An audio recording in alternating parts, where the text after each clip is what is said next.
Hello friends, welcome to my channel digital skills lab.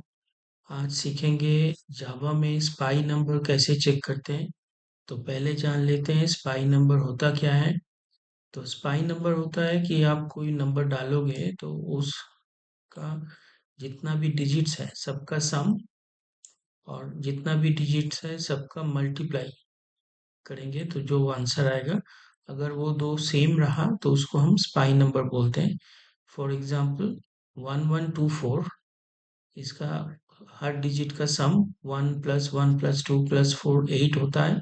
और उसका हर डिजिट का प्रोडक्ट मतलब हर डिजिट का मल्टीप्लाई गुना करते हैं तो उसका 1 × 1 × 2 × 4 तो उसका 80 आता है। तो इस 1124 नंबर को हम बोल सकते हैं कि ये एक स्पाई नंबर है। तो चलिए देरी ना करके स्टार्ट करते हैं, प्रोग्राम कैसे करेंगे।